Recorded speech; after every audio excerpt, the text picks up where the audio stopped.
ලිපි ලේඛනාදී පිළිගැන්වීම වෙළඳ අමාත්‍යතුමා.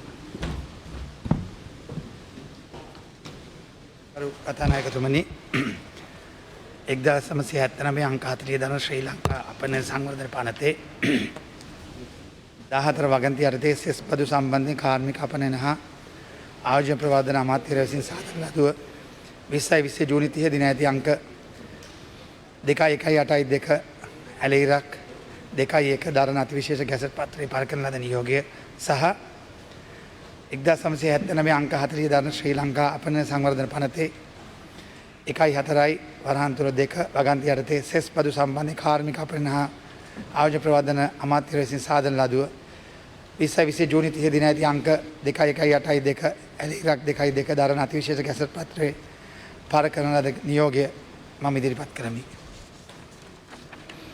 මහජන පෙත්සම් පිළිගැන්වීම. සුදර්ශනී ප්‍රනන්දපුල්ලේ මැතිණිය. අරු කතානායකතුමනි උඩුගම්පල කෙහෙල්බද්දර නාගස්මන්ඩිය පාර අංක 58 ඇලෙයිරක් ශ්‍රීධරණ ස්ථානයෙහි පදිංචි ස්ටැන්ලි අබේසේකර මහතාගෙන් ලැබෙන පෙත්සම පිළිගන්වමි. ගරු ජයරත්න හේරත් මන්ත්‍රීතුමා. අශෝක් අබේසිංහ මන්ත්‍රීතුමා. ගරු කතානායකතුමනි ගල්ගමු අරසන්නව අංක 5 දරන ස්ථානයේ පදිංචි චේ විල්බර්ට් පෙරේරා මහතාගෙන් ලැබුණු පෙත්සම් පිළිගන්වමි. උපුල් මහේන්ද්‍ර රාජපක්ෂ මැතිතුමා. පැමිණ නැහැ. මහජන පෙත්සම් පිළිබඳ කාර්යක සභාවට යොමු කරනු ලැබේ. වාචික පිළිතුරු අපේක්ෂා කරන ප්‍රශ්න හේෂා විතානගේ මන්ත්‍රීතුමා අග්‍රාමාත්‍යතුමා සහ මුදල් අමාත්‍යතුමාගෙන් අසීමට. මානවකරු කතානායකතුමා.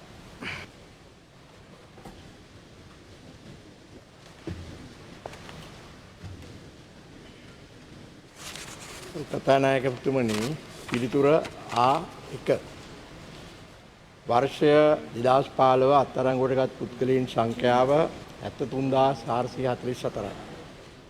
2016 75304යි. 2017 81156යි. 2018 96489යි. 2019 89308යි. 2020 9/18 වන විට 54505යි.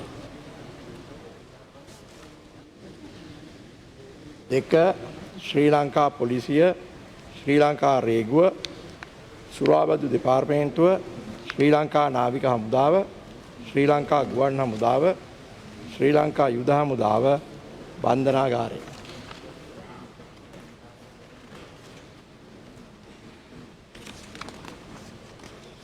තුන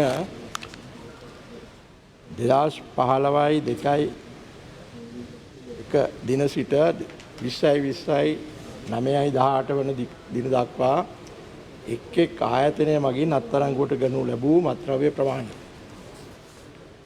ආයතනය ශ්‍රී ලංකා පොලිසිය. මත්ද්‍රව්‍ය ප්‍රමාණය කිලෝග්‍රෑම් 40851.903. මත්පෙති ප්‍රමාණය මිලියන් 1,54,00,000. ශ්‍රී ලංකා රේගුව කිලෝග්‍රෑම් 197.254යි. මත්පෙති ප්‍රමාණය 3,20,745යි. ශ්‍රී ලංකා නාවික හමුදාව කිලෝග්‍රෑම් 5107.709යි. මත්පෙති ප්‍රමාණය 17යි. බන්ධනාගාරය 0.279යි. මත්පෙති ප්‍රමාණය 24යි. සුරාබදු දෙපාර්තමේන්තුව කිලෝග්‍රෑම් 160.978යි. මත්පෙති ප්‍රමාණය නැත. 0යි. ශ්‍රී ලංකා යුද හමුදාව කිලෝග්‍රෑම් 157.775යි. මත්පෙති ප්‍රමාණය 0යි. පැන නොනගී. සුදී ගරු ඇමතුමනි, ගරු කතානායකතුමනි, අපේ ගරු ඇමතුමාගේ පිළිතුරට අනුව මේ රටේ වැඩිපුරම විශේෂයෙන්ම මත්ද්‍රව්‍ය අත්අඩංගුවට අරගෙන තියෙන්නේ පහුගිය ඔය වසර 5ක කාල සීමාව පුරා නාවික හමුදාව පොලිසියටත් වඩා ඔබතුමා පිළිතුර අනුව 5107ක් කිලෝග්‍රෑම් නාවික හමුදාව පොලිසිය අසමාන පොලිසිය 40850 පොලිසිය ඊළඟට නාවික හමුදාව. ඒතර මගේ ප්‍රශ්නය පොලිසිය වැඩි ප්‍රමාණයක් කිලෝ 40851කුත් නාවික හමුදාව දෙවෙනියට 5107කුත් මත්ද්‍රව්‍ය අත්අඩංගුවට ගැනීම සිදු කරලා තියෙනවා. නමුත් මම ඊයේත් අහපු ප්‍රශ්නෙට සමානයි ගරු ඇමතුමනි මේ මත්ද්‍රව්‍ය අත්අඩංගුවට ගැනීම හැමදාම රූපවාහිනී අපි දකිනවා මේ දවස්වල කොරෝනා වලට අමතරව මත්ද්‍රව්‍ය අතර ඒක ඔබතුමාගේ ප්‍රශ්නය කියන්න. ඔව් ඉතින් ප්‍රශ්නෙට එන්න ඕන ගරු කතානායකතුමනි. ප්‍රශ්නෙට එන්න ඔච්චර දුර ගියොත් ඉතින් වෙලාව ලොකු ගැටලුවකට යනවා.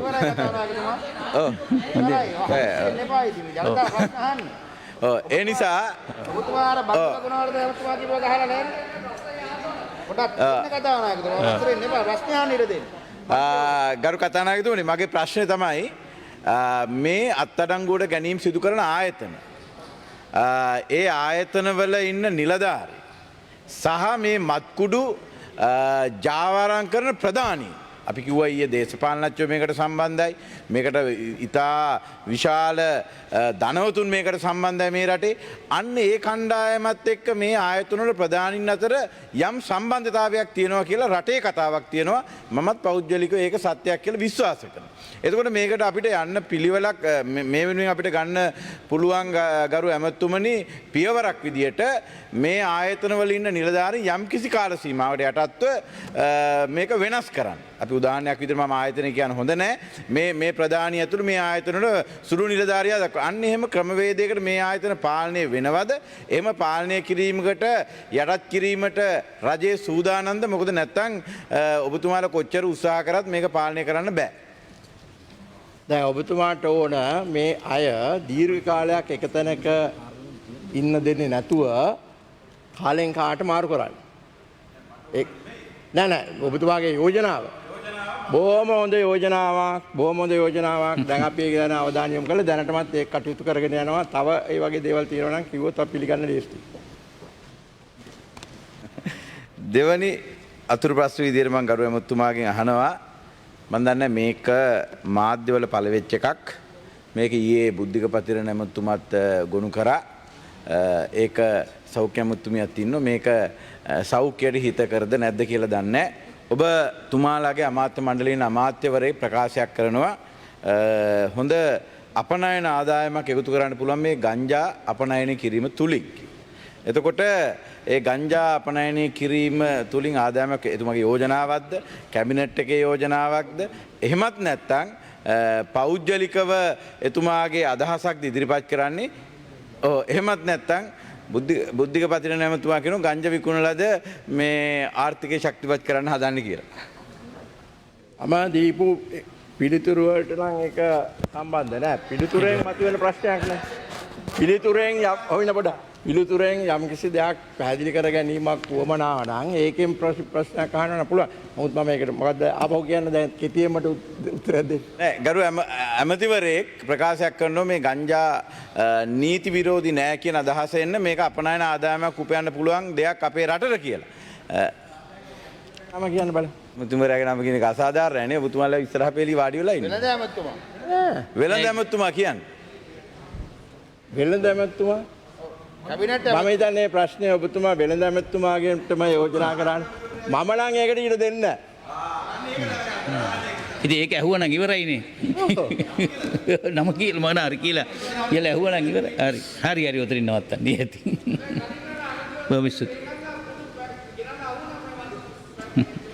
චමින්ද විජේසිරි මන්ත්‍රීතුමා අර කතානායකතුමනි ඔබතුමාගෙන් ප්‍රශ්න අහනවා කියන ගමන්ම ඔබතුමා ඇත්තටම තාම අර පුටුවේ ඉන්නේ අනිත් පැත්තට බර වෙලා එහෙම කරන්න එපා. අපිට දෙන්න මේ උදව්ව කොහෙවත් බර වෙලා නැහැ මේ පුටුව කෙලින් තියෙනවා. හැටියට මේ පුටුව හොඳට කෙලින් තියෙනවා කොහෙවත් බර වෙලා නැහැ පුටුවේ. ඒක තමයි ඔබතුමාලට අවස්ථාව දීලා තියෙන ඇති වෙන්න.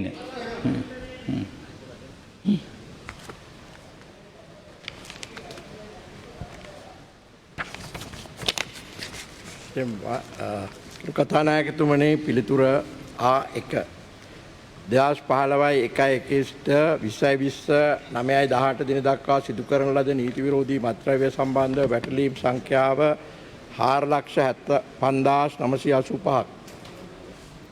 දෙක එම වැටලීම් මගින් අත්අඩංගුවටගත් නීති විරෝධී මත්ද්‍රව්‍ය ප්‍රමාණය කිලෝග්‍රෑම් 46,824යි ග්‍රෑම් 817යි. වැටලීම් වලදී අත්අඩංගුවට ගෙන ඇති නීති විරෝධී මත්ද්‍රව්‍ය මුද්‍රා තබන ලද අවස්ථාවලදී අත්අඩංගුවට ගන්නා ලද මත්ද්‍රව්‍ය වලින් යම් ප්‍රමාණයක් ඉවත් කර එසේ ඉවත් කර ගන්නා ලද ප්‍රමාණයට ආගන්තුක ද්‍රව්‍ය කර ඉවත් කර ගන්නා ලද මත්ද්‍රව්‍ය ජාවාරම්කරුවන් වෙත ලබා දී මුදල් උපයාගෙන ඇති බවට කරුණු අනාවරණය වී ඇත. විමර්ශනවලදී අනාවරණය වූ කරුණු අනුව පොලිස් මත්ද්‍රව්‍ය කාර්යාංශයට අනුයුක්තව සේවය කරනු ලැබූ පොලිස් නිලධාරීන් 18 දෙනෙකු, පොලිස් විශේෂ කාර්ය බලකායේ නිලධාරීන් එක්කෙනෙකු හා සිවිල් පුද්ගලයන් 6 දෙනෙකු මේ සම්බන්ධව අත්අඩංගුවට ගෙන ඇත. එම පොලිස් නිලධාරීන් අතුරින් 13 දෙනෙකු රක්ෂිත බන්ධනාගාරගත කර ඇත. සෙසු පොලිස් නිලධාරීන් 6ක් සහ සිවිල් පුද්ගලයන් 6ක් සම්බන්ධයෙන් රැඳවුම් නියෝග මත විමර්ශන කටයුතු සිදු කරගෙන යනු ලබයි. එහිදී සැකකරුවන්ගෙන් අනාවරණය කර ගන්නා ලද තොරතුරු අනුව පහත සඳහන් දෑ අත්අඩංගුවට ගෙන ඇත. T56 වර්ගයේ ගිනි අවි 2ක් සහ එම මැගසින් 5ක්. T56 වර්ගයේ ජීවඋණ්ඩ 81ක්. පිස්තෝල 3ක් සහ මිලිමීටර 9 වර්ගයේ ජීවඋණ්ඩ 40ක්. හෙරෝයින් ග්‍රෑම් 11යි මිලිග්‍රෑම් 256යි. හෙරෝයින් ග්‍රෑම් 0.88යි මිලිග්‍රෑම් 256යි. ඉලෙක්ට්‍රොනික තරාදි 2ක්. මුදල් 24,10,130ක්. රුපියල් 5,000 ව්‍යාජ නෝට්ටු 32ක්. Cocaine milligram 380ක්. අත්අඩංගුවට ගන්නා ලද සැකකරුවන් සම්බන්ධයෙන් සිදු කරන ලද විමර්ශනයේදී මත්ද්‍රව්‍ය ජාවාරමෙන් උපයාගෙන ඇති මිලියන් 19ක්. වටිනා වාහන සහ දේපල තහනම් කිරීමට පියවරගෙන ඇති අතර මේ සම්බන්ධයෙන් තවදුරටත් විමර්ශන කටයුතු සිදු කරගෙන යනු ලැබේ. පැන නොනගී.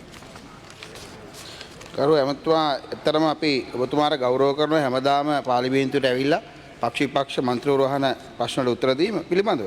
කරු ඇමතුමනි ඇත්තරම අපට තේරෙනවා මේ ප්‍රශ්නයේදී අපි ඔබතුමාලටත් අපට නොපෙනිච්ච යම් මේ නීති විරෝධී වැඩපිළිවෙල සම්බන්ධිත රාජ්‍ය නිලධාරීන් විශේෂයෙන්ම මේ මත්ද්‍රව්‍ය වැටලීම් සඳහා සම්බන්ධ ඍජු නිලධාරීන් ඒ වගේම මේ අනාවරණය සහ මේට සම්බන්ධ වෙච්ච කණ්ඩායමට දඬුවම් දීම පිළිබඳව අපි එක පැත්තකින් සතුටු වෙනවා.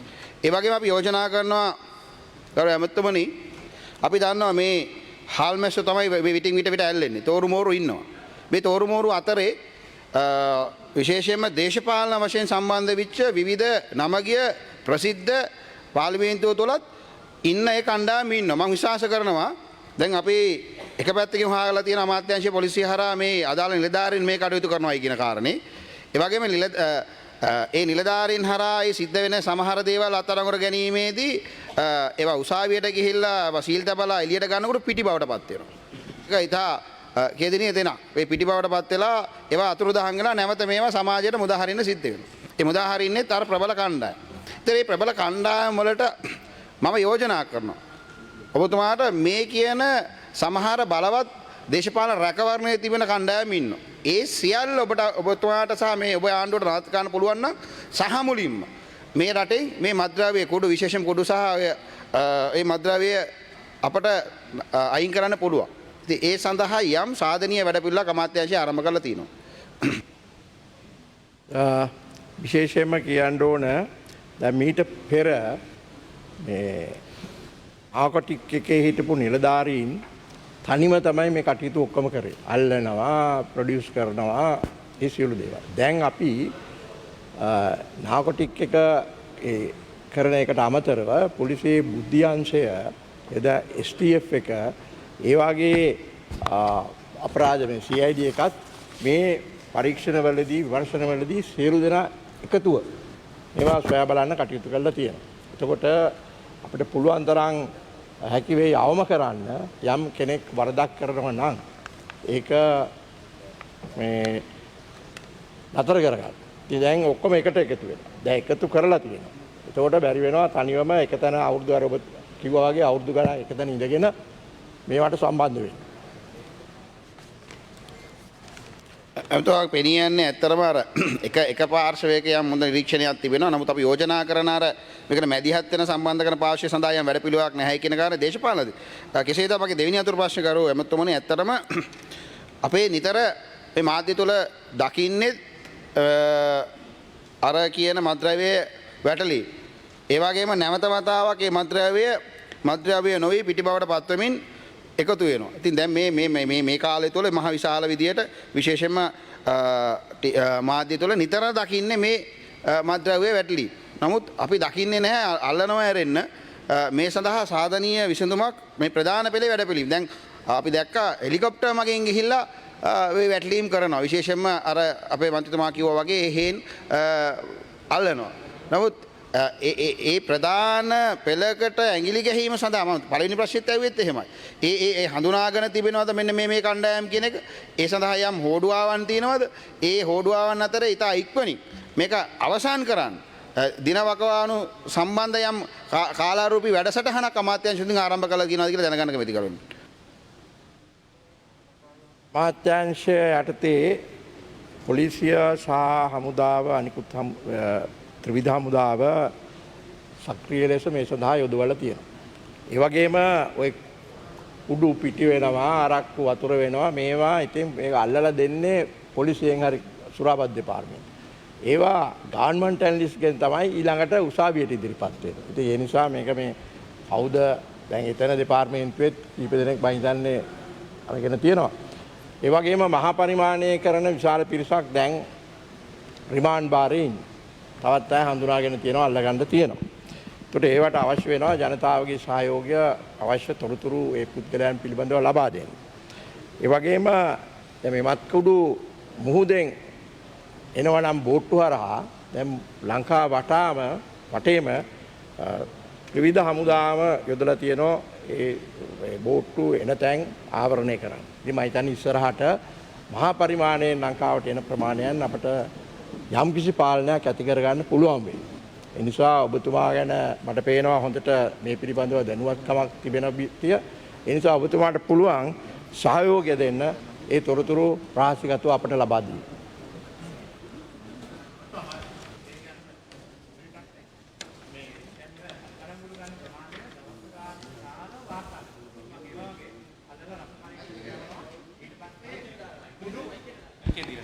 අල්ලලා රස පරීක්ෂකට යවනවා ඊට පස්සේ පාර්සල් කරලා හරි මොන හරි තියෙන ප්‍රමාණය පාම් පිට වෙනවා මොන හරි වෙනවා.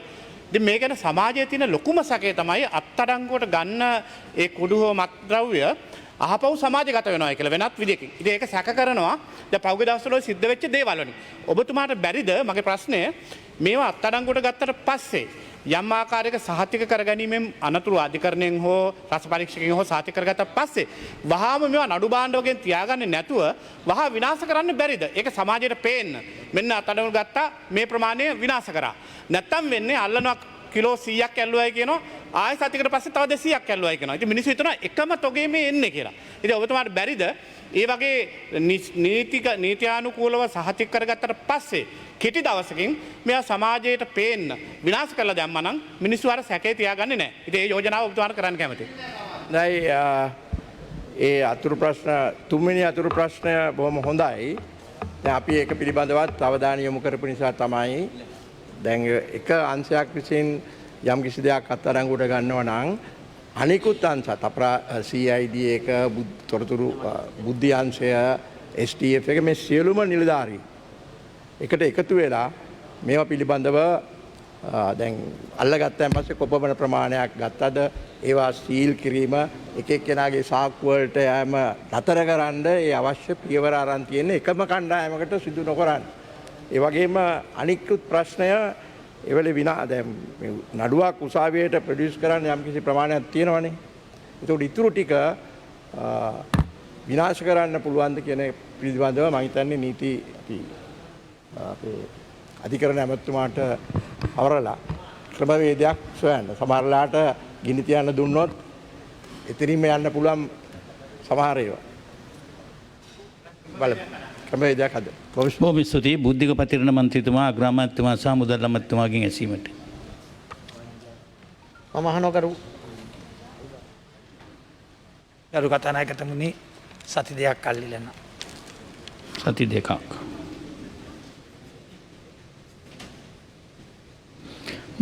එස්.එම්. මරිකාර් මන්ත්‍රීතුමා ඉඩම් ඇමතුමාගෙන් ඇසීමට. මම අහනවා ගරු කතානායකතුමනි මේ කෝට්ටේ බල ප්‍රදේශයේ ඔප්පු නැමැති නිවාසවල විස්තර පිළිබඳ ප්‍රශ්නය.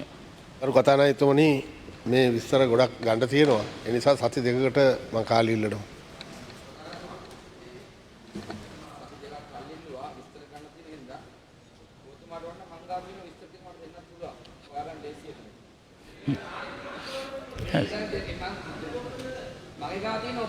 හරි.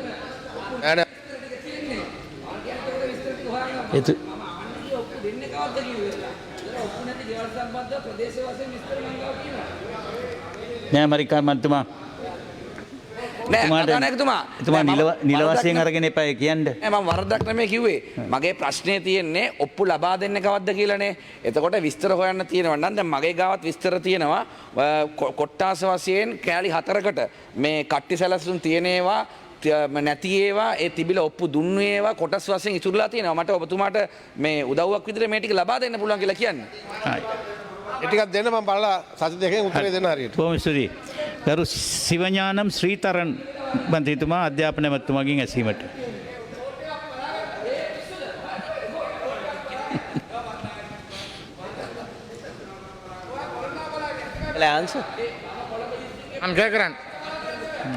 ගරු කතානායකතුමනි ගරු සිවඥානම් ශ්‍රීධරන් මන්ත්‍රීතුමාගේ ප්‍රශ්නයට පිළිතුරු අයන් 1 ඔව් අයන්න 2 අඩුපාඩු සම්පූර්ණ කිරීමට කටයුතු කරමින් සිටි ආයන්න පිළිතුර ඔව් 2019 වර්ෂයේදී ද්විතීකාංශයේ ගුණාත්මක යෙදවුම් සඳහා රුපියල් 50000ක මුදලක් ලබා දී ඇති අතර 2020 වර්ෂය සඳහා මෙම විද්‍යාලයට පාසල් පාදක ඉගෙනුම් ප්‍රදාන යටතේ රුපියල් ලක්ෂයක් ලබා දී ඇත. මූලික කටයුතු ආරම්භ කර ඇති ශ්‍රවණාගාරය සහ ආපනශාලාව ඉදිකිරීම කටයුතු ජාතික අයවැය චක්‍රලේඛන 5 2020 මගින් පනව ඇති සීමාවන් ඉවත් කළ වහාම ආරම්භ කිරීමට කටයුතු කරනු ලැබේ. ඇයන්න ඔව් ඇමුණුම 1 යටතේ සඳහන් කළා තිනවා. මට ඒක ගරු මන්ත්‍රීතුමාට දෙන්න පුළුවන්. ඇයන්න පිළිතුර වාර්ෂික ස්ථාන මාරුවීම් වලින් සහ නව බඳවා ගැනීම වලින් අදාළ අඩුපාඩු සම්පූර්ණ කිරීම සඳහා කටයුතු කරනු ලැබේ. යන්න පුරප්පාඩු සම්පූර්ණ කිරීමට කටයුතු කරමින් සිටි ආයන්න අදාළ නොවේ. கௌரவ அமைச்சர் அவர்களே 50,000 ரூபாய் ஒரு தேசிய பாடசாலை கிளிநொச்சி மாவட்டத்தில் இருக்கின்ற நகரப்பகுதியில் இருக்கின்ற மாவட்டத்தினுடைய ஒரு தாய் பாடசாலை கிளிநொச்சி மத்திய மகா வித்தியாலயம். இவ்வாறு இருக்கிற ஒரு தாய் பாடசாலைக்கு நீங்கள் அதிலும் ஒரு தேசிய பாடசாலைக்கு 50,000 ரூபாய் ஒதுக்கப்பட்டிருக்கிறது, 1 லட்சம் ரூபாய் ஒதுக்கப்பட்டிருக்கிறது என்றால் அந்த பணத்தை வைத்து அந்த பாடசாலையினுடைய கிட்டத்தட்ட 2000 மாணவர்கள் படிக்கிற பாடசாலையிலே என்ன தேவைகளை பூர்த்தி செய்ய முடியும்? இங்கே இருக்கின்ற ஆளணி விவரங்கள் நீங்கள் சரியான முறையில் சொல்லவில்லை. ஆம் இல்லை என்ற பதிலோடு முடிக்கிறீர்கள். தயவு செய்து இங்கே இருக்கின்ற சிற்றூழியர்கள், அவர்கள் காரியாலய உதவியாளர்களாக இருக்கலாம்.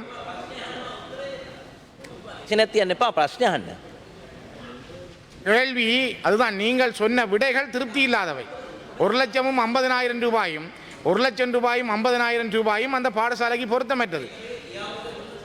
கௌரவ அமைச்சர் அவர்களே, நீங்கள் அந்த பாடசாலைக்கான சிற்றூழியர்கள், கல்விசாரா ஊழியர்களுடைய நியமனம், நான் கேட்கிற தமிழ்ல கேட்கிறேன். சரி கல்வி அமைச்சர் அவர்களே, சரி சரி, அந்த சிற்றூழியர்கள் எப்பொழுது நியமிக்கப்படுவார்கள்? 17 வேக்கன்ட் இருக்காங்க. You didn't ask that question. No, you referred to some funds.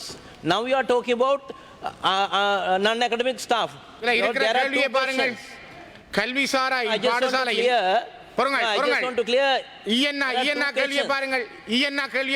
இப்பாடசாலையின் கல்விசாரா பணியாட் தொகுதியில் வெற்றிடங்கள் காணப்பட்ட போதிலும் இத்தவரையில் இவ்வெற்றிடங்கள் நிரப்புவதற்கு நடவடிக்கை மேற்கொள்ளமைக்கான காரணங்கள் யாவை? கேள்வியா கேட்டிருக்கே. அப்போ நீங்கள் கேள்வி இல்லைன்றீங்களே. இந்த இருக்க என்ன கேள்வி, அந்த வெற்றிடங்கள் ஏன் நிரப்பப்படவில்லை என்று நான் உங்களை கேட்கிறேன். நீங்கள் அதுக்கு விட தரவில்லையே, அப்புறம் கேள்வி கேட்க இல்லைன்னு சொல்கிறீங்களே. இல்லையே, இதுக்கு நீங்கள் சரியான விட தர இல்லையே. இதுக்கு So you don't allow me to answer. No? You are giving me a lecture. Is that okay? You finish your 2 additional questions? என்ன விட? Okay. Now listen to me. Now I referred මම සිංහලෙන් කියන්න ට්‍රාන්ස්ලේෂන් එක හම්බ වෙයි. කිල්නොච්චි මධ්‍ය මහා විද්‍යාලයේ ජාතික පාසලක් තමයි. ඒකේ අධ්‍යයන සහ අනධ්‍යයන කාර්ය මණ්ඩලවල අනුමත තනතුරු ගන්න සහ පුරප්පාඩු ගණන ගත්තාම අධ්‍යයන සේවකයන්ගේ පුරප්පාඩු නැහැ. 7ක් අතිරික්තයි ගුරුවරු. හැබැයි විෂයන් වලට ගැලපෙන්නේ නැති වෙන්න පුළුවන්. නමුත් අනධ්‍යයනයේ පුරප්පාඩු තියෙනවා. නිවාස අධිකාරී කියන එකේ දෙකක් පුරප්පාඩු තියෙනවා. ක්‍රීඩා උපදේශක ඉන්නවා. පාසල් කම්කරු 3ක් ඉන්නවා, 3ක් මදි. පුස්තකාල සහායක 2යි, ඒ 2 මදි. රසායනාගාර සහායක 4ක් අවශ්‍යයි. තාක්ෂණික 1ක් අවශ්‍යයි. අරක් කැමි 2ක් අවශ්‍යයි. මොරකරු 2ක් අවශ්‍යයි. සනීපාරක්ෂක 2ක් අවශ්‍යයි. ඒ ටික අපි පිළිගන්නවා. ඒක මේකේ තියෙනවා. ඉතින් මට උත්තර දෙන්න දුන්නේ නැහනේ. හැබැයි අධ්‍යයන විදුහල්පතිවරු ඉන්නවා, ගුරුවරු ඉන්නවා, අතිරික්ත 7කුත් ඉන්නවා. ප්‍රතිපාදන ගන්නකොට මිලියන 68ක් වියදමින් තෙමහල් පන්ති කාමර ගොඩනැගිල්ලක් සහ විදුහල්පති නිල නිවාස නව ඉදිකිරීම ලෙසත් සුහුරු පන්ති කාමර සඳහා ගොඩනැගිලි අලුත් වැඩියාවත් අබලන් ගොඩනැගිලිත් අලුත් වැඩියාව සිදු කොට ඇත. ඒ ටික කළා තියෙනවා. ඉතිරි ටික මේ අවුරුද්දේ ප්‍රාග්ධන යෙදුම් වෙන් කළේ නැහැ. මේ අවුරුද්දේ තියෙන අතුරු සම්මත ගිණුමක් ප්‍රාග්ධන යෙදුම් යොදලා ඊළඟ අයවැයේදී ඉතුරු ටික කරගෙන යනවා. ඉතින් මේක මේ පාසල නෙවෙයි, ලංකාවේ හැම පාසලකටම මේ අවුරුද්දේ ප්‍රාග්ධන යෙදුම් යෙදුනේ නැහැ. මොකද හේතුව අතුරු සම්මත ගිණුමෙන් ආවේ පුනරාවර්තන වියදම් පඩිනඩ ගෙවීම පමණයි. ඉතින් ඒක නිසා අනධ්‍යයන සේවකයන් වාර්ෂික ස්ථාන මාරුවීම අනුව එහෙට ලබා දෙනවා. இதாட்ட கௌரவ அமைச்சர் அவர்களே, நீங்கள் சொல்கிற இந்த கல்விசாரா ஊழியர்கள் பணியில் இல்லாத காடர் நிரப்பப்படுமா? இது ஒரு தேசிய பாடசாலை, மாவட்டத்தில் இருக்கிற ஒரு தாய் பாடசாலை. இதுக்கு ஏதாவது வாய்ப்பு இனிமேல் வருமா? මේක මයිකේ දෙනු පුරප්පාඩු පුරවනවා. ඒක වාර්ෂික ස්ථාන මාරුවීම පුරවන්න ඕනේ. මාස 5ක් පාසල් වහලා තිබ්බේ කොවිඩ්-19 නිසා. ඒ නිසා මාරු ක්‍රියාත්මක වුණේ නැහැ. මොකද මාරු ගැන අය ඔහට එවන්නේ වැඩි හරියක් කුරුණෑගල දිස්ත්‍රික්කයෙන්. මුදු ලංකාවේ අනධ්‍යයන සේවකයන් දාපු අයගෙන් 80ක් 90ක් ඉන්නේ ඒ දිස්ත්‍රික්කයේ අය. ඉතින් පහසුවෙන් එවන්න පුළුවන් කිල්නොච්චියට අපි එවන්නම්.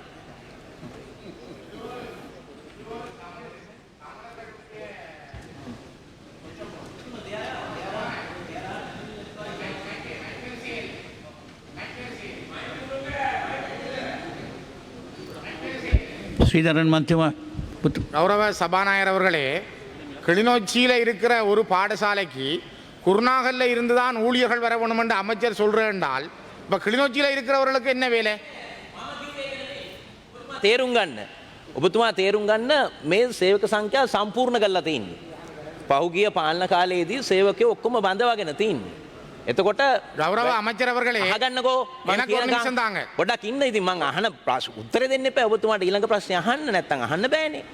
එතකොට එයින් 80%ක් විතර කුරුණෑගලින් හිටියේ. මං කිව්වේ නෑ කුරුණෑගල එවනවයි කියලා. 80%ක් එහෙන් ඉන්නවයි කියන එකයි මං කිව්වේ. ඔබතුමන්ලගේ ප්‍රදේශයට දමිළ අනධ්‍යයන සේවකයින් අනිත් ප්‍රදේශ වලින් එවනවා. ඒක අපිට ඉඩ දෙන්න වාර්ෂික ස්ථාන මාරුවීම් කරන්න.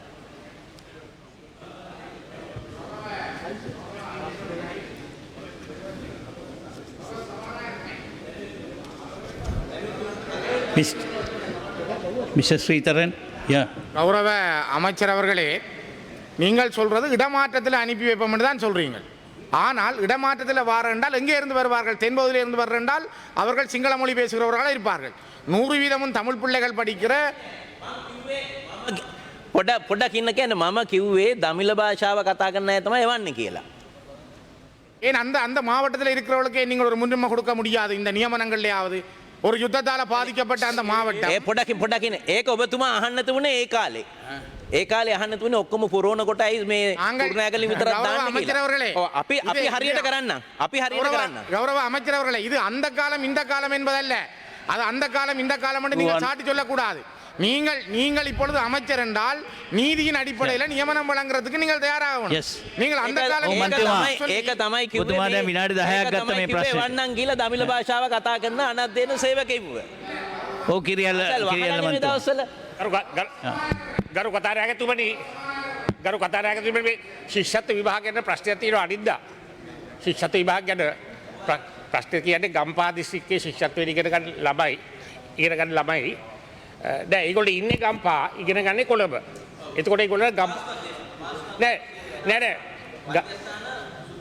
ගෙනියන්න. නෑ දැන් ඒගොල්ලෝ ඉන්නේ ගම්පහ ජීවත් වෙන්නේ ගම්පහ ඉස්කෝලේ I don't disturb. ඔව්.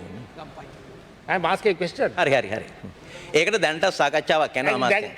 ඒ ළමයි ඉන්නේ ගම්පහ ජීවත් වෙන්නේ. එතකොට පාඩම් කරන්නේ කොළඹ. දැන් විදුහල්පතිවරු පාඩම් කරන්නේ නෙවෙයි. පාඩම් කරන්නේ ගම්පහ පෙනී ඉන්නේ කොළඹ. ඉතින් ඒ දැන් පාසල් වල ඉන්නව ළමයි. ඔව් හරි. 800ක් ඉන්නේ. දැන් ඒ විදුහල්පතිවරු කියනවා නොකිය කියනවා ළමයිට එන්න එපා කියලා. නෑ. ඒක මේ ටෙලිෆෝන් කරලා කියනවා. ඔබතුමාට මම කියන්නේ මේ වෙලාවෙත් සෞඛ්‍ය බලධාරීන් පොලිසිය ප්‍රවාහන මේ ඔක්කොමත් එක්ක සාකච්ඡාවක් යනවා අමාත්‍යංශ ලේකම්වරයා. ඒ අනුව එවැනි දුෂ්කරතා තියන්නේ ගම්පහ දිස්ත්‍රික්කයේ දරුවන්ට විතරයි.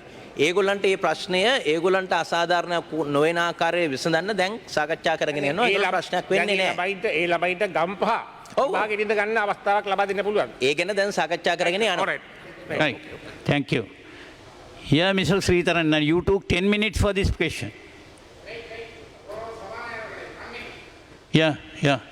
நான் கேட்ட கேள்வியினுடைய அடிப்படையில் தயவு செய்து கௌரவ அமைச்சர் அவர்களே கிளிநொச்சி மிக பின்தங்கியது இலங்கையிலேயே கடைசி மாவட்டமாக கல்வியில் சொல்லப்படுது. இந்த மாவட்டத்தின் தேவைகளை பூர்த்தி செய்கிறதுல நீங்கள் இன்னும் சரியான அக்கறை இல்லாமல் கடந்த காலங்களில் சாட்டுக்களை சொல்லாமல் தயவு செய்து அந்த மாவட்டத்தினுடைய கல்வி நிலையில் உங்களுடைய செயல்பாடுகளை முடுக்கி விடணும் என்பதை நான் இந்த இடத்துல தாழ்மையாக கேட்டுக்கொள்கிறேன். இதில் நீங்கள் கடந்த காலங்களை சாட்டி சொல்கிறதை விட இனி நாங்கள் என்ன செய்வோம் என்றதை தெளிவாக சொல்லுங்கள் தயவு செய்து.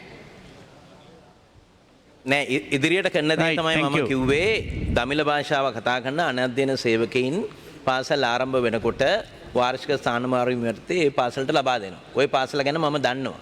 ওই ප්‍රදේශේ මං ගිහිල්ලත් තිනවා. ඔය කිලිනොච්චියේ තියෙන ජාතික පාසල් දෙකෙන් එකක් ඕක. හරි. Right, thank you. Charles Nirmalanathan மந்திரித்துமா அத்தியாபன அமைத்துமாගේ ඇසින්. நான் கேட்குறேன் சபாநாயகர் அவர்களே. උත්තර දෙනවා අධ්‍යාපන ඇමතුමන් වෙනුවෙන්.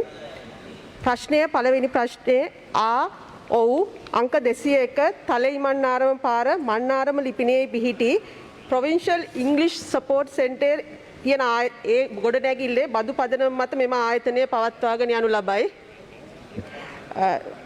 පළවෙනි කොටස මෙම ආයතනයේ දැනට පවත්වන පාඨමාලා වන්නේ ඉන්ෆෝමේෂන් ටෙක්නොලොජි ඉංග්ලිෂ් සහ ටුවරිසම් කියන පාඨමාලා 3. දෙවෙනි කොටස මෙම ආයතනයට අවශ්‍ය වෙන රසායනාගාර සහ විද්‍යාගාර වලට අවශ්‍ය වෙන පහසුකම් සේවියර්ස් බොයිස් කොලේජෙහි පරිගණක විද්‍යාගාරය බදු පදනම මතගෙන ඒ පවත්වාගෙන යනු ලබනවා.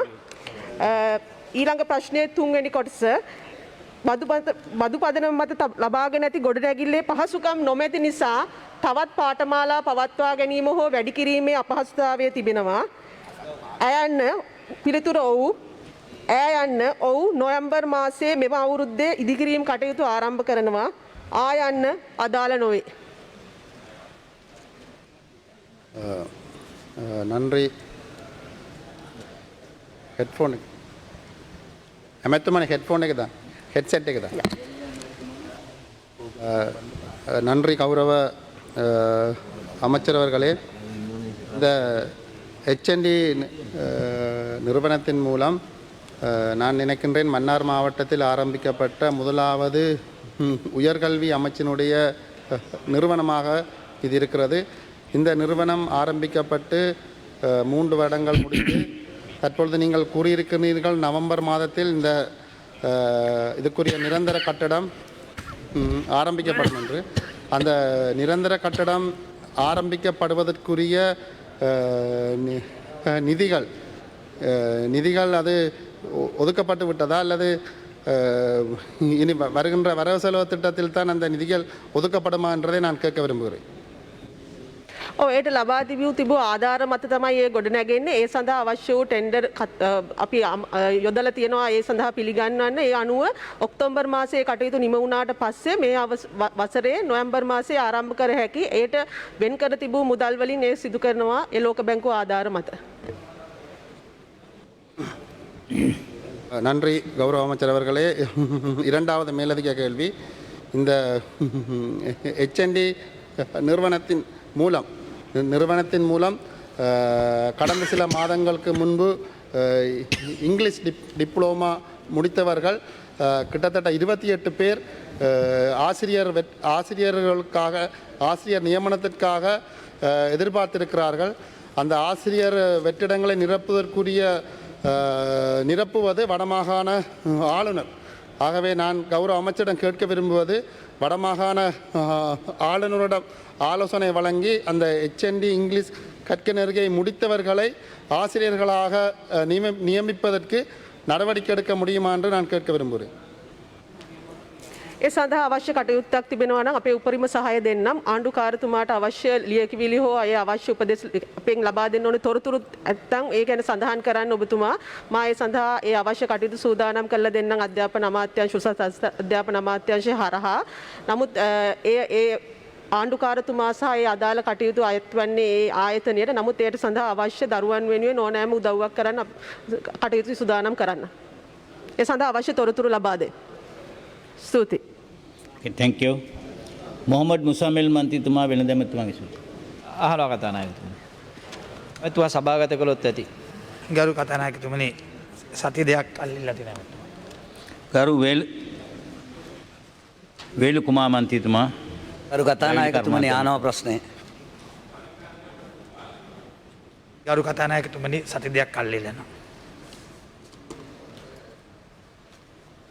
වරුණ ලියනගේ මන්ත්‍රීතුමා වැවිලි කර්මන්නේ.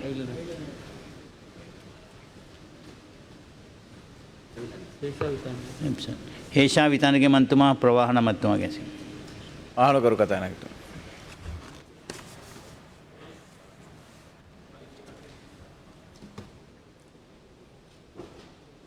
පළවෙනි ප්‍රශ්නේ නැත. දෙක, ශ්‍රී ලංකා ගමන රියදුරු කොන්දොස්තර කාර්මික මට්ටමේ PL කාණ්ඩයේ නිලධාරීන් වැටුප් ගමන් ලබන්නේ රාජ්‍ය පරිපාලන චක්‍රයක අංක 3/2016 අනුව නොවන බවත් උක්ත නිලධාරීන් වැටුප් ගෙවීම සඳහා අදාළ කරුණු ලබන්නේ කළමනාකරණ සේවා චක්‍රයේ අංක 30/2006 2/2016 අනුවේ ඔවුන්ට උසස් වීම ලබා දෙන්නේ උක්ත චක්‍රයෙන් හා ශ්‍රී ලංකා ගමනාගමන දෙන බඳවා ගැනීම උසස් කිරීමේ පදනම යටතේ ශ්‍රී ලංකා ගමනාගමන මණ්ඩලයේ රියදුරුන් 9304යි, කොන්දසුරු 9301යි, කාර්මිකයින් 3993යි, විධායකයින් 773යි. උසස් වීම ලබා දීමේ සම්බන්ධයෙන් ශ්‍රේෂ්ඨාධිකරණයේ අංක CSFR 219 නඩුවක් පවතින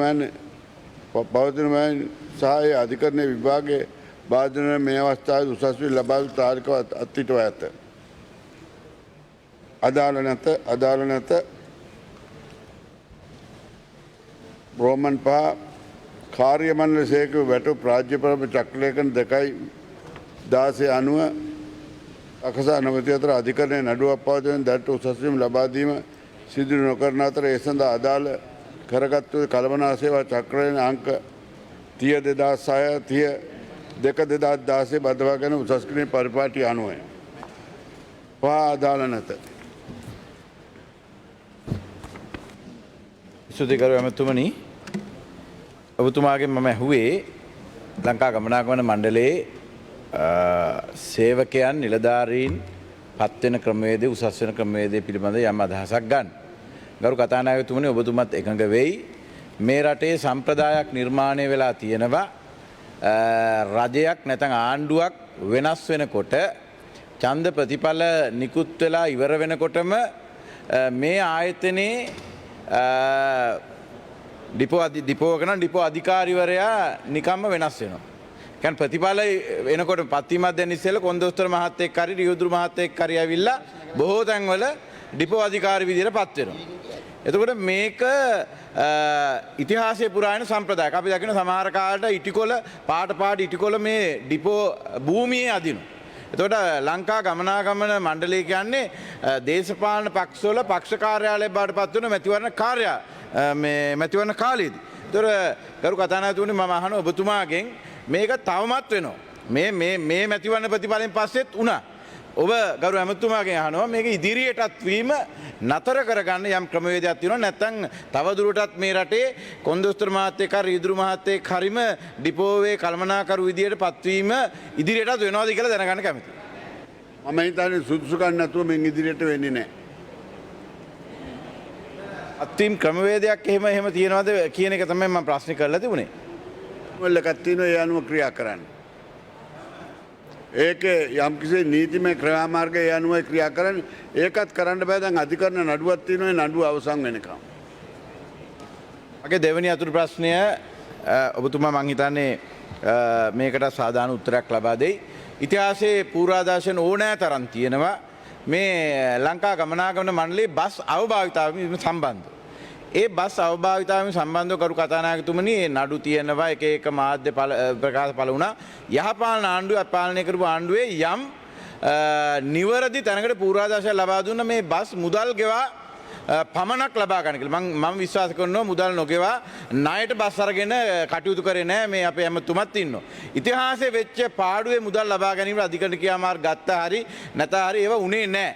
මම අපේ ඇමතුමාගෙන් අහනවා ඒ වෙච්ච පාඩුව මේ පාඩු ලබන ආයතනයක් වන ලංකා ගමනාගමන මණ්ඩලයට අය කර ගැනීමට යම් ක්‍රියාමාර්ග ගෙන තිබේද ඉදිරියටත් මේ අර නරක පූර්වාදර්ශයන් නැවත ඇතුල් වීමට තියෙන අවකාශ අහුරලා තියෙන කියලා දැනගන්න කැමතියි.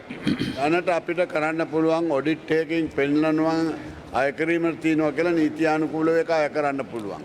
එහෙම නැත්නම් දැන්ට එහෙම නොමිලේ බස් දීමක් කොහෙවත් සිද්ධ වෙන්නේ නැහැ. බොහොම ස්තුතියි. චමින්ද විජේසිරි මන්ත්‍රීතුමා 11 වෙනි ප්‍රශ්න අහන කරු කතානායක. ගමත්තුමාගේ කරු මන්ත්‍රීතුමනි මම මේ ප්‍රශ්න සම්බන්ධයෙන් නියෝජ්‍ය පොලිස්පති අපරාධ පරීක්ෂණ දෙපාර්තමේන්තුව වෙතින් නා නියෝජ්‍ය පොලිස්පති පොලිස් ද්‍රව්‍ය දිශාව වෙතින් වාර්තා කැදූ අතර එම වාර්තා පදනම් කරගනිමින් තමයි ඔබතුමාගේ ප්‍රශ්න වලට පිළිතුරු දෙන්නේ. A1 වැටලීම් 1720යි. A2 සහ 3 මගින් කර ඇති විමසීම් පරිදි එම වැටලීම් සිදු කිරීම වෙනුවෙන් ජනාධිපති සම්මානයෙන් පිදුම් ලැබූ පොලිස් නිලධාරීන්ගේ නම් සහ ඒ වෙනුවෙන් එම එක් පොලිස් නිලධාරියාට ලබා දෙන ලද තාගේ මුදල් වෙන්වෙන් වශයෙන් පහත පරිදි වකුගත කර ඉදිරිපත් කරමි. කියවන්නද? සභාගත කර? මම කියවන්න පුළුවන්. ඊළඟ එක 4 පොලිස් නිලධාරීන් 10 දෙනයි. ගරු අධිකරණයේ විභාග වන කරුණක් බැවින් හා එම චූතිත නිලධාරීන් සම්බන්ධයෙන් මෙතෙක් අධිකරණ නියෝගයක් නිකුත් කර නොමැති බැවින් ඔවුන්ගේ නම් සභාගත කිරීම සුදුසු නොවේ.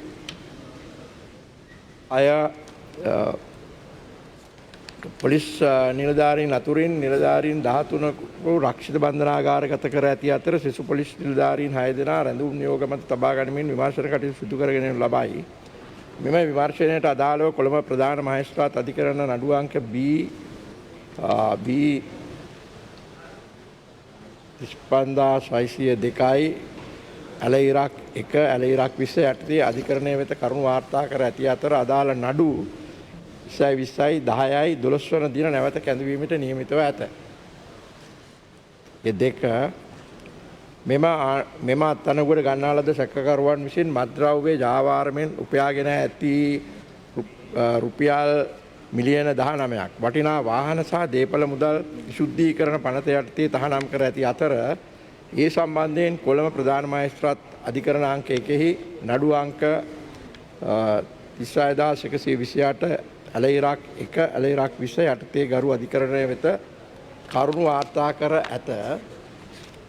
3 එසේම මේ සම්බන්ධයෙන් මෙතෙක් සිදු කර ඇති විමර්ශනවලදී මෙම සැකකරුවන්ගෙන් අනාවරණය කර ගන්නා ලද තොරතුරු අනුව පාස සඳහන් දෑ අත්අඩංගුවට ගෙන ඇත. අර ඉස්සෙල්ලා කියපු ප්‍රමාණයන්මයි. T56 වර්ගයේ ගිනි අවි 2ක් සහ එම මැගසින් 5ක් T56 වර්ගයේ ජීව උණ්ඩ 81ක් පිස්තෝල 3ක් සහ මිලිමීටර 9 වර්ගයේ ජීවවුන්ඩ 40ක්, හෙරෝයින් ග්‍රෑම් 11.88ක්, මිලිග්‍රෑම් 256ක්, ඉලෙක්ට්‍රොනික තරහ 2ක්, මුදල් 34 කෝටි 17,130ක්, රුපියල් 5,000 ව්‍යාජ නෝට්ටු 32ක්, කොකේන් මිශ්‍ර ග්‍රෑම් 380ක්. අත්අඩංගුවට ගන්නා ලද පොලිස් නිලධාරීන් විසින් මත්ද්‍රව්‍ය ජාවාරම්කරුවන් වෙත ලබා දී ඇති සෙසු මත්ද්‍රව්‍ය සහ එම ජාවාරම්කරුවන් අත්අඩංගුවට ගැනීම සඳහා වැඩිදුර විමර්ශන කටයුතු සිදු කරගෙන යනු ලැබේ. ආයන්න පැන නොනගී. මුතුමා සභාව වෙන්න ඕනේ ඔය අවසානයේ උත්තර සපයවුවේ මගේ ප්‍රශ්නෙට නෙවෙයි කියන කාරණේ තමයි මට හැඟෙන්නේ. මම වෙනි කාරණයක් මේ ප්‍රශ්නේ ඇදලා නැහැ. කමන කෙසේ වෙතත් මගේ ප්‍රශ්නෙට ලැබිලා තියෙනවා ගරු ඇමතුමනි. මම හිතනවා මේ ප්‍රශ්නේ කියන්නේ මගේ ප්‍රශ්න වලට අමතරව ඔය කියන ප්‍රශ්න කාරණා මම අහලා තිබුණේ කම නැහැ කෙසේ වෙතත් රටට සහ කරුණාකරලා ඔබතුමාගේ ප්‍රශ්නේ මොකද්ද උත්තර නොදුන්නා නැත්නම් අහපු අමතර දීලා තිබෙනවා ගරු ඇමතුමා. ඔය උපකරණ සහ ඔය ප්‍රමාණය මම හිතනවා මම කොතනකවත් අහලා නැහැ කියලා 11 වෙනි ප්‍රශ්නේ. අත්අඩංගුවට ගත් එම ද්‍රව්‍ය මත්ද්‍රව්‍ය ජාරම් කරන අතර පත් කිරීම සම්බන්ධයෙන් ඒකද?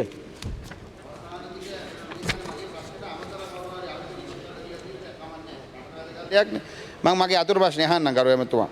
කාලේ ගන්න හොඳ නැහැ. මම දැන් මේ වෙලාවේ අපි දන්නවා ජනාධිපති සම්මානත් ලැබිලා බොහොන් මත්ද්‍රව්‍යයත් අල්ලලා අවසානයේ ඔමුත් ආයේ මත්ද්‍රව්‍ය අල්ලලා. මේකට ප්‍රධාන හැටියට අපි දකිනවා ගරු ඇමතුමනි විශේෂයෙන්ම වර්තමානයේ ඔබේ ආණ්ඩුව තුලත් කොයි ආණ්ඩුව තුලත් සිද්ධ වෙච්ච කාරණයක් තමයි මොවුන් රැකීම. ඒක අපි පැහැදිලි කරගන්න පුළුවන් ඔබතුමාගේ දකුණු පැත්තේ කණෙන් උනත් බලන්න පුළුවන් පෞගිය දවසක කිව්වා අපිට උදව් කරාන. තරාතිරම බලලා වුන් බේරා ගැනීම වෙනුවෙන් නීතිය මොනා කරත් අපි බේර ගන්න ඉන්නවයි කියන කාරණේ. වගකිය යුතු ඇමතිවරයෙක් ඇටියට අපිටත් පිළිතුරු ඍජුව දෙන ඇමතිවරයෙක් ඇටියට. එවැනි ප්‍රකාශ ඔබේ ආණ්ඩුවේ තුලත් මේ මෑතක සිද්ධ වෙලා තියෙනවා. එවනම් අපි කොතෙක් ඇල්ලුවත් වැඩක් වෙන්නේ නැහැ. ඒ අල්ලන කට්ටිය දේශපාලන වශයෙන් සම්බන්ධයි නා. දේශපාලන ගෝලයෝ නා. ඒ බේරා ගැනීම වෙනුවෙන් නිර්භයව මාධ්‍ය වලට අයලා කියනවා අපි මෙයාලා බේර ගන්නවා අපේ කට්ටිය නම් කිය. එහෙම ඒ කියපු ප්‍රකාශ කරත් මම හිතන්නේ මේ මත්ද්‍රව්‍ය සැබෑ වැටලීම් කරත් සැබෑ කට්ටිය අසු කර ගැනීම සඳහා ප්‍රධානම බාධක හැටියට මම යෝජනා කරනවා මෙහෙම දේශපාලන වශයෙන් අතපෙවීම නිසා ඕන් බේරා ගැනීම.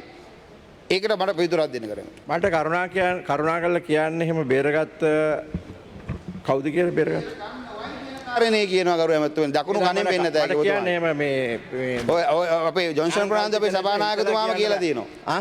ආණ්ඩුරක්ෂක ප්‍රධාන සංවිධායකතුමාම කියපු වීඩියෝ එක මම ළඟ තියෙනවා අපිට උදව් කරනවා නම් අපේ නම් අපි මෙයාලා බේර ගන්න කටයුතු කරනවා කියලා. මම ළඟ තියෙනවා වීඩියෝ එක. මේව නෙවෙයි. නෑ. ඒ අර තමුන්නාන්සේලා දාපු බොරු නඩු තියෙනවනේ. ආන්නේව පිළිබඳව. නෑ මම කියන්නේත් හරි. දැන් ඔබතුමාලා තමන් ගැන කතා කරනවා. නමුත් ඒ අවුරුදු කාලේ කරපු දේවල් ගැන කතා කරන්න හිතන්නේ නෑ. ඒ නිසා බලන්න මේ කිසි කෙනෙක් දැන් ඔබතුමාලා කාලේ මෙහෙම නාකොටික් එකේ මේ විදියට කුඩු අල්ලලා ඒව අරන් ගිහලා විකුණපු අය අල්ලුවද කවදාකවත්? අවුරුදු 5ක් තිබුණ අල්ලුවද? අපි අල්ලලා තියෙනවා. අපි දඩුවම් ගල්ලා තියෙනවා. මයික් එක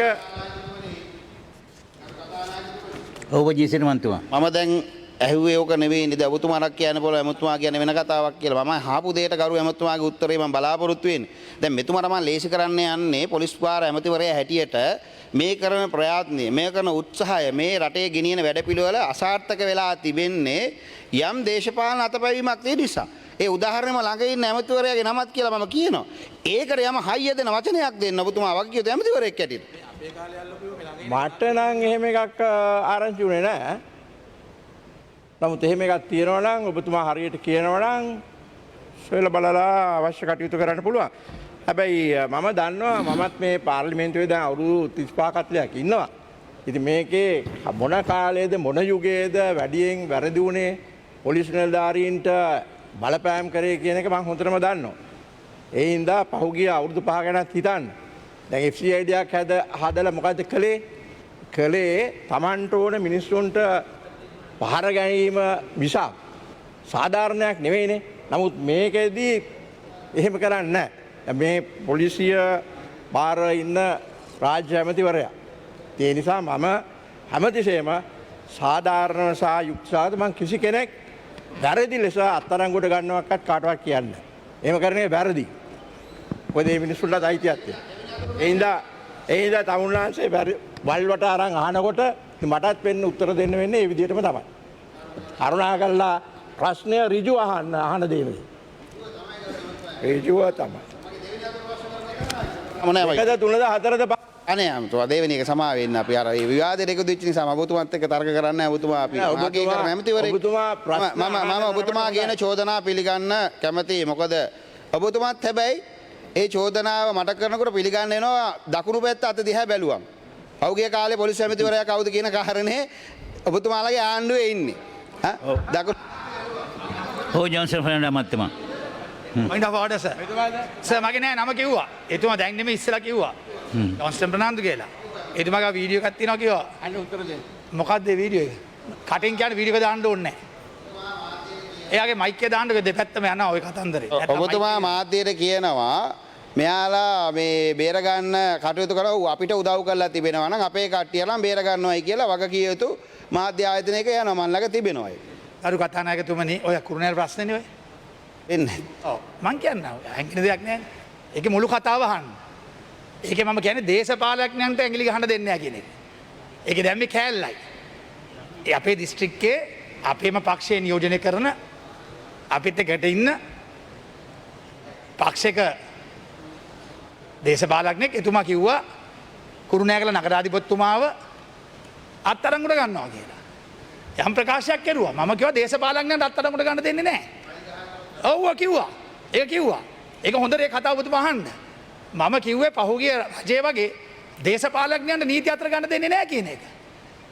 නීතිය ක්‍රියාත්මක තැනක් තියෙනවා. ඒක ඔබතුමා හොඳට බලන්න. ඔබතුමාට ස්තුතිවන්ත වෙනවා ඔබතුමා අහපු කියන්න. මට අතරකට උත්තරයක් දුන්නා ගියේ නැහැ. ආ සජීව ගියේ විවාදයකට විතරයි ගියේ. මයිල් ගහ කියන්නේ කැලේ විතරක් කපලා ගරු කතානායකතුමනි මට පහර දුන්නා. නෑ ඔය ඔක්කොම එක ප්‍රකාශේ. මම කියපු දෙයක් ආයිල්ල ලස්කර ගන්න බය වෙන්නෙත් නැහැ. කිව්වනම් කෙලින් මං කියනවා. කිව්ව ගැන නිවර්දිව මං හිත ගන්නවා. ඒක තමයි ඇත්ත. ඉතින් ඒ ප්‍රශ්නේදී ගරු කතානායකතුමනි දේශපාලඥයෝ නීතිය අතට අරගෙන කටයුතු කරන්න ගියාම ඒ දේශපාලන නීතිය අතට ගන්න දෙන්නේ අපේ නඩිය. ඒක අදත් අපි ඉන්නවා. ඒ ප්‍රතිපත්තිය හෙටත් ඉන්නවා. ඒක තමයි අපේ ප්‍රතිපත්තිය. ඒක ඔබතුමාට බලා ගන්න පුළුවන්. එයා පටල ගන්න එපා. ඒක ගියා. හරි. අපි දෙකනේ ඉන්නේ. ඒ වනියන් ගැටලුවක් කරගන්න ඕනේ නෑ. මං සාමාන්‍ය දේශපාලකගේ නම් කියන්නෙත් නෑ. හැබැයි වීඩියෝ ඔබතුමා බලන්න. Facebook කියලා බලන්න. එතකොට දන්නවා නම කවුද කියලා. දැන් විනාඩි 7ක් ගත්තා ඔබතුමා. නෑ මේකට සහයෝගය දෙන්න මේ වැඩ ඉවත්මට ඉවර කරන්න. හරි ඉතින් හලි දෙක තුන හලි ඉවර කරන්න. උනහන්. දැන් දෙක අහලා ඉක්මනින්. දැන් ඇත්තටම AFCID එකයි පහුගිය අවුරුදු 4.5 තුල කවුද කරේ කියනවා නම් ඔබතුමා දන්නවා. ඉතින් එයාලා ඉන්නේ කොයි කඳවුරේද කියන කාරණා. අපි එදත් හැබැයි චෝදනා කරා කරුවෙමත්තුමා. විශේෂයෙන්ම දැන් ආයි ප්‍රශ්නෙට එන්න. විශේෂයෙන්ම ප්‍රශ්නේ අහන්න. කතානායකතුමා ප්‍රශ්නෙට අර අගින් ඇවිල්ලා වැඩක් නැහැ. ගාන මුලින් ඉඳන් එන්න ඕනේ. අගින් ආවද තව හර්ප වචනයක්. දැන් ආවනේ මුලින් ඉඳන්ම. ඉෂාකරු ඇමතුමා ඇත්තටම ඔබතුමාට දැන් මේ කතාබහ තුලදී යම් තැනකට එන්න උදව්වකුත් තුනා අපේ කරු ඇමතුමා. ඒ කියන්නේ දේශපාලන අය මැදිහත් වෙන්න බෑ කියන කාරණේ. නමුත් පැහැදිලිව වීඩියෝ වල තිබුණා. ඒ නිසා මම ඔබතුමාගෙන් වගකීමෙන් බලාපොරොත්තු පක්ෂ විපක්ෂ ඒ සියලු දෙනාම මෙන්න මේ කියන අතපැවීම රටට තිබෙන බරපතල කාරණය තමයි මේ මත්ද්‍රව්‍ය කාරණේ. ඒක රටෙන් ඈත් කරන්න. විශේෂයෙන්ම පැහැදිලිවම ඔවුන්ට ගන්න තීරණ මොනවාද කියන කාරණේ කියන්න කියන වෙලාවෙ මේ අහනවා මම තුමා. අනේ ප්‍රශ්නේ තේරුන්නේ නැහැ. දැන් තේරෙන්නේ නැහැ මොකද අපිටත් තේරෙනවා මොකද එතුමා ඔබතුමා අන්තිමේ අහපු ප්‍රශ්නයක් නෑ ඒකයි වෙලා තියෙන්නේ. ඒ නිසා මෙහෙමයි. දැන් ගරු කතානායකතුමනි දැන් ඔය වගේ ප්‍රකාශ තිබෙනවානේ. දැන් ප්‍රකාශ තියෙනවා. දැන් ඔය පුද්ගලයා කවුද කියලා කියන්නෙත් නැහැ. එතකොට දේශපාලන වශයෙන් අතපොවනවා ඒෂා ඒවා බේර ගන්නවා කියන කාරණේ කියනවා. අපි අහන්නේ මෙන්න මේ කියන මැදිහත් වීම තුළ තමයි රටේ මොනම නීතියක්වත් ක්‍රියාත්මක කරන්න බැරි වෙලා අවසානයේ රට ව්‍යාකූල වෙන්නේ. ඉතින් එවැනි තත්ත්වයන් තුළ මධ්‍යස්තව ඒ තීන්දුව ගන්නවා කියන කාරණේ පැහැදිලිව රටට පේන්න පුළුවන් යම් ක්‍රියාදාමයක් අමාත්‍යාංශ වලින් අරන් තිබෙනවා. ඔව් දැන් අපි පොලිසියට හෝ නඩුකාරයන්ට කිසිම බලපෑමක් කරන්න ස්වාධීනව පොලිස් නිලධාරියෙක් හෝ පරීක්ෂණයක් පැවැත්වුවොත් ඒක උසාවියට ඉදිරිපත් කරනවා. ඒ නිසා බලපෑමක් කරන්න ඉඩ දෙන්නෙත් නැහැ. එහෙම සිදුවෙච්ච අවස්ථාවක් තිබුණා නම් තමුන්නාන්සරට පුළුවන් කරුණා කළා ඒ පිළිබඳව දැනුම් දෙන්න. එතකොට අපි අවශ්‍ය කටයුතු කරමු. කොමිසති බුද්ධික පදේන මන්ත්‍රීතුමා අග්‍රාමාත්‍යතුමා සහ මුදල් අමාත්‍යතුමාගේ ඇසීමට ප්‍රශ්න අංක 12. මම අහනවා. ගරු කතානායකතුමනි සති දෙක කාලයක් ඉල්ලනවා. මරික්කාර මන්ත්‍රීතුමා ඉඩම් ඇමතුමාගේ ඇසීමට එකත් කල් ගනි මං අහනවා. එකට සති දෙක කාලයක් අවශ්‍යයි. මොකද ඔබතුමා මේ ලොකු ප්‍රශ්නයක් අහලා තියෙන සති දෙක කල් දෙන්න. කොමිසති ඒකත් එවන්න. ශිවඥානම් ශ්‍රීතරන් තරුණ කටයුතු හා ක්‍රීඩා කටයුතු ඇමතුමාගේ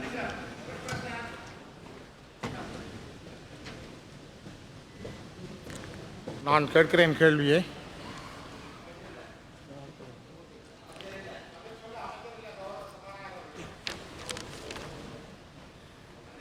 ගරු කතානායකතුමනි සති දෙයක් කල් ඉල්ලනවා. මොහමඩ් මුසම්මිල් මන්ත්‍රීතුමා වෙන දෙමතුමාගේ ඇසීමට මං අහනවා කතානායකතුමනි. ගරු කතානායකතුමනි සති දෙයක් කල් ඉල්ලනවා. දෙවන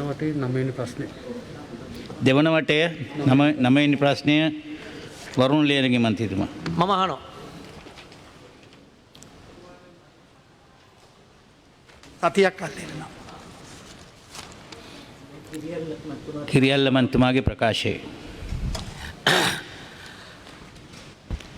ගරු කතානායකතුමනි 2020 10 වෙනි මාසේ 7 වෙනි දින පාර්ලිමේන්තුවේ විවාදය පවත්වන අවස්ථාවේදී සෞඛ්‍ය අමාත්‍ය ගරු පවිත්‍රා වන්නේරච්චි මැතිණිය හා මාහට අභියෝගයක් කරමින් කියා සිටියේ කෝවිඩ් වසංගතය අවසානයි යන ප්‍රකාශය කිසිම දිනක ප්‍රකාශ කර නොමැති බවත් එවැනි ප්‍රකාශයක් සිදු කර තිබේ නම් එය පාර්ලිමේන්තුවට ඉදිරිපත් කරන ලෙස ඇය විසින් ඉල්ලා සිටින ලදී.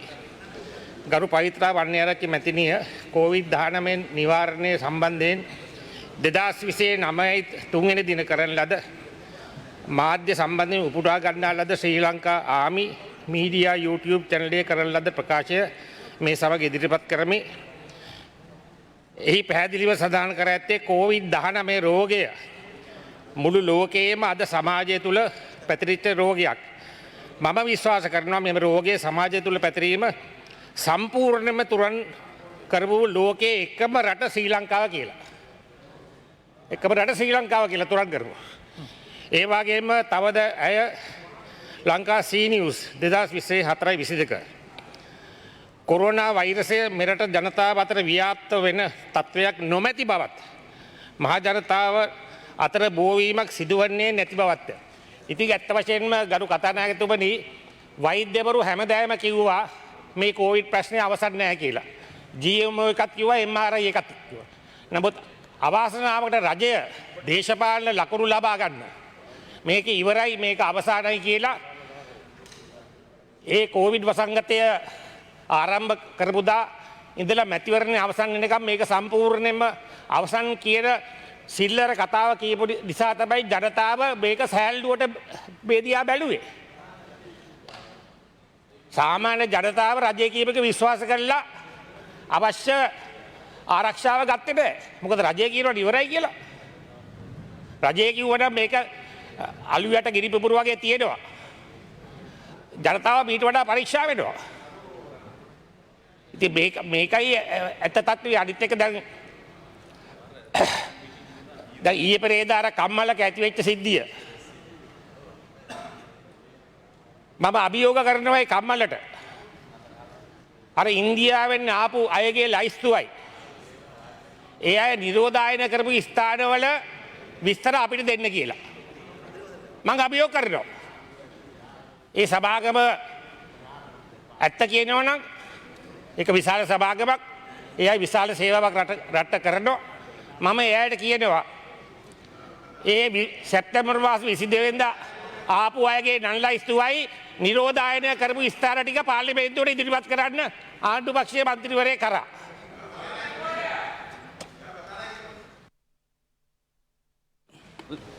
ගරු ලක්ෂ්මන් කිරියල්ල සෞඛ්‍ය අමාත්‍යතුමිය උත්තර දෙන්න හදන්නේ. ගරු ලක්ෂ්මන් කිරියල්ල මන්ත්‍රීතුමා කියපු ප්‍රකාශය මම අහගෙන හිටියා. ඒ ප්‍රකාශයේ එතුමා කියනවා මම කිව්වයි කියලා කොවිඩ් වසංගතය ලංකාවේ අවසාන කරා කියලා. ඒ ප්‍රකාශය තුළම එතුමා කියනවා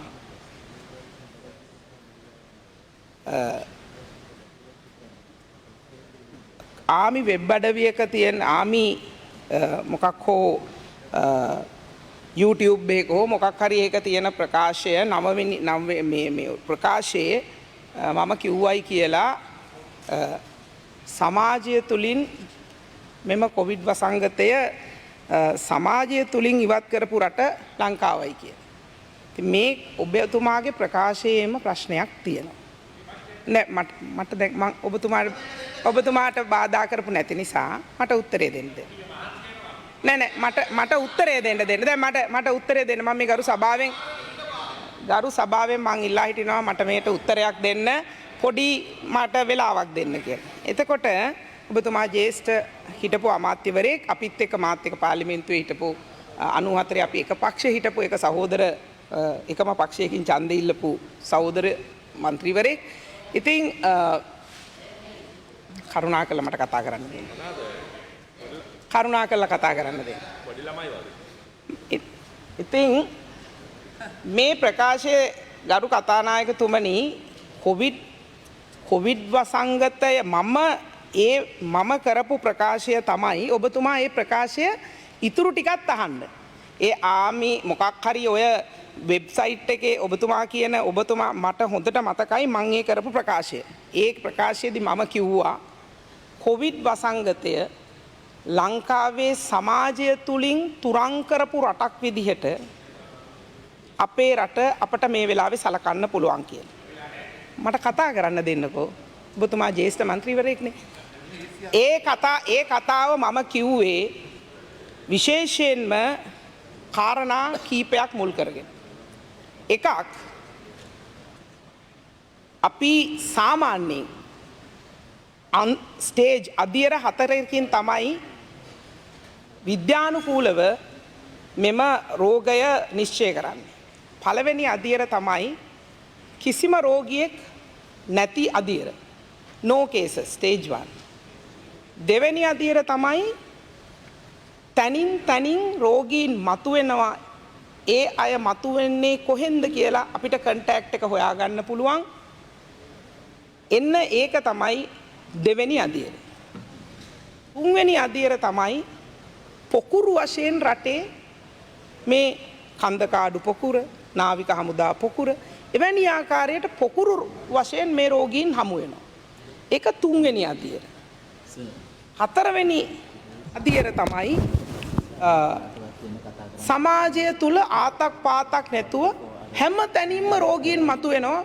මුළු සමාජය තුල හැම තැනකින්ම කොහෙන්ද රෝගියා මතුනේ, කොහෙන්ද ආවේ, කොහෙන්ද මේ හැම තැනකින්ම දැන් ඉන්දියාව වගේ රටවල් වල, ඇමරිකාව වගේ රටවල් වල හැම තැනකින්ම රට පුරාම මේ රෝගීන් ආතක් පාතක් නැතිව මතුවෙනවා. ඒක තමයි හතරවෙනි අධියර.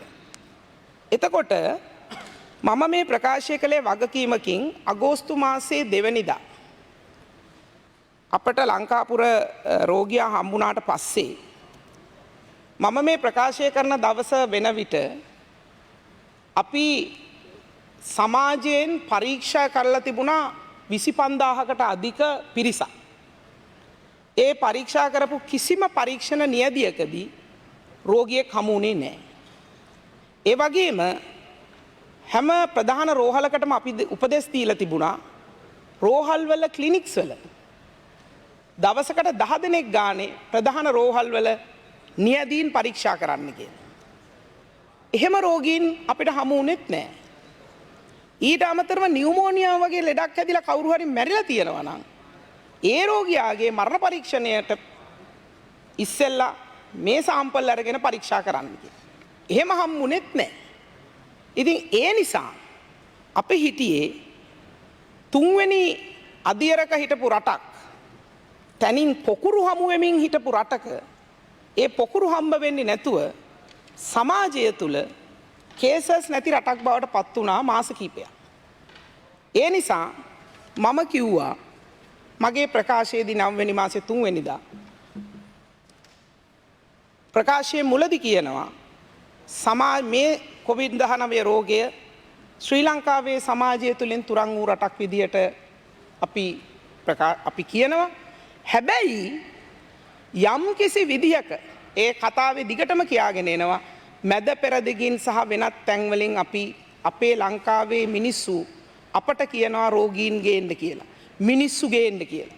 අපි ඒ ඉල්ලීම කළේ පිට රටවල් වල ඉන්න ජනතාව අපේ රටට ගේන්න කියලා අපට නිරන්තරයෙන් ඉල්ලීම් ඉදිරිපත් කරනවා. ඒ ඉදිරිපත් කරන ඉල්ලීම් අපිට කළ හැකි වන්නේ ලංකාවට දරාගත හැකි ආකාරයටයි. ඒ ප්‍රකාශයම ඔබතුමා කියන ඔය කතාවේ මුල කොටස ඇරෙන්න ඉතුරු ටිකත් අහන්න. ඒකේ මං කියනවා යම් හේකින් කාන්දුවක් වුණොත් පිට රටක ඉන්න දහස් ගණන් සෙනග අපි සීමාවක් ඇතුළතයි ගේන්නේ. අපේ ශ්‍රී ලාංකිකයෝ වැඩට ගියාය විදේශ විනිමය අපිට හොයා දීපු අය අපිට ලංකාවට ගේන්න කියනවා. හැබැයි ඒක අපිට දැරිය හැකි ධාරිතාවකටයි අපිට ගේන්න වෙන්නේ. යම් කිසි කාන්දුවක් ඇති වුණොත් මේ රෝගය ලංකාවේ ආය පැතිරෙන්න පුළුවන් කියන එක ඒ කතාවෙම ඒ මිනිත්තු 3ේම අග කොටසේ මම කියනවා. ඒ නිසා මම ඔබතුමාගෙන් ඉල්ලා හිටිනවා. මේ කතාවේ පළවෙනි තප්පර කීපය විතරක් අහන්නේ නැතුව ඒ කොටසේ අවසාන කොටසත් අහන්න මම කියනවා මේක රෙස්පිරේටරි බෝ වෙන්න පුළුවන් හුස්ම ගැනීමෙන් ඉතාම කිට්ටුව ඉන්න අයගේ හුස්මෙන් පවා බෝ වෙන්න පුළුවන් රෝගයක්. ඒ නිසා අපි පරිස්සම් වෙන්න ඕනි. පිට රට ඉන්න අය අපේ රටට ගෙන ඒමේදී අපිට දරන්න පුළුවන් විදියට අපි ගේන්නේ. අපේ ක්වොරන්ටයින් සෙන්ටර්ස් වලට දාන්න පුළුවන් විදියට ගේන්නේ. ඒ නිසා අප මේ ඉතාම වගකීමකින් ඉවසීමකින් කාණ්ඩ වශයෙන් ලංකාවට ගේනවා. යම් කිසි විදියකින් කාන්දුවක් ඇති වුණොත් මේ තත්ත්වය වෙනස් වෙන්න පුළුවන් කියන එක ඒ කතාවෙන් මං කියනවා කතානායකතුමනි. ඒ නිසා ඔබතුමාගෙන් මං ඉල්ලා හිටිනවා හරියට අහන්නේ නැතුව මුල කොටස විතරක් ඉදිරිපත් කරලා පාර්ලිමේන්තුවේ කාලය නාස්ති කරන්න නැතුව කටයුතු කරන්න කියලා ගෞරවයෙන් ඉල්ලා හිටිනවා. Now I think that's enough. Yeah. Okay, Rialvanto. මේ සෙප්තැම්බර් මම කලින් ඉදිරිපත් කරුවේ සෙප්තැම්බර් මාසේ කළපු ප්‍රකාශයක්. ඉතුමේ කිව්වා පරීක්ෂණ කළා භාෂ ගානක් තිස්සේ මේක තිබෙන්නේ නැති නිසා ඉතුමේ ප්‍රකාශ කරනවා කියලා. මම ඉදිරිපත් කරනවා අප්‍රේල් මාසේ කරපු ප්‍රකාශයක්. පොඩ්ඩක් ඉත අප්‍රේල් මාසේ. නෑ අප්‍රේල් මාසේ අහගෙන ඉන්න. මේ අප්‍රේල් මාසේ කරපු කොරෝනා වෛරසය මෙරට ජනතාව අතර ව්‍යාප්ත වෙන තත්ත්වයක් නැති බවත් මා ජනතාව අතර බෝවීමක් සිදුවන්නේ නැති බවත් සෞඛ්‍ය ඇමතිනිය පවිත්‍රා වන්දනාරාජ්‍ය මහත්මිය ප්‍රකාශ කළා. අප්‍රේල් මාසේ කොහොමද කියන්නේ? අප්‍රේල් මාසේ කොහොමද කියන්නේ? වීරවංශ කිව්වා වීරවංශ. අනිත් එක මේ ආමිකා මේ දොස්තර මහත්මිය ඔව් පවිත්‍රා මැතිණිය. දැන් Hari, then she wants to reply that. She wants to reply that. You are given your statement. Let her reply. එකක් කියනවා. දැන් ඒකට අපි උත්තරේ දුන්නා. ඊළඟට මම කියන්නේ Okay, Rialem to mama.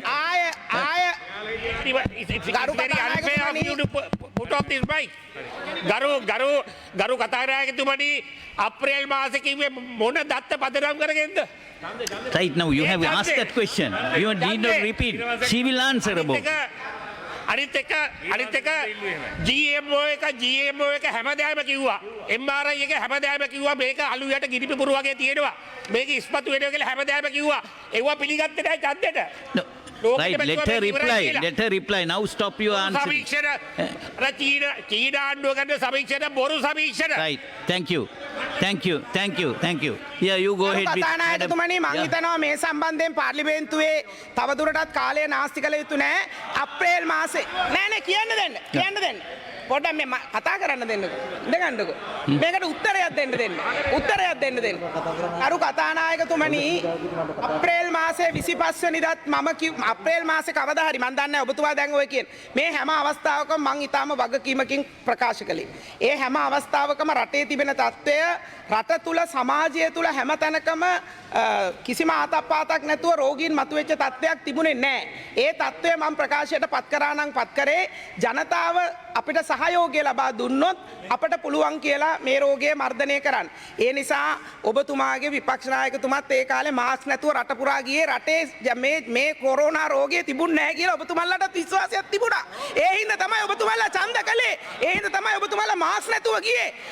අපි ඒ වෙලාවේ රටේ තිබිච්ච තත්ත්වය අපි කිව්වේ. හැබැයි හතරවන අධියර කියන එක ලංකාවට තවම ආවේ නැහැ. ඒක අපි කියන්න ඕනි. මුළු සමාජය තුල හැමතැනම රෝගීන් මතුනේ නැහැ. ඒක අපි කියන්නට ඕනි. වෙච්ච ඇත්ත තත්ත්වයයි අපි කිව්වේ. මට ඊට වැඩිය දෙන්න උත්තරයක් නැහැ කතානායකතුමා. සභානායකතුමා ගරු කතානායකතුමනි පාර්ලිමේන්තු ඔක්තෝබර් මාසේ 20 වන දින පෙරවරු 10 දක්වා කල් තැබිය යුතුයි යෝජනා කරමි.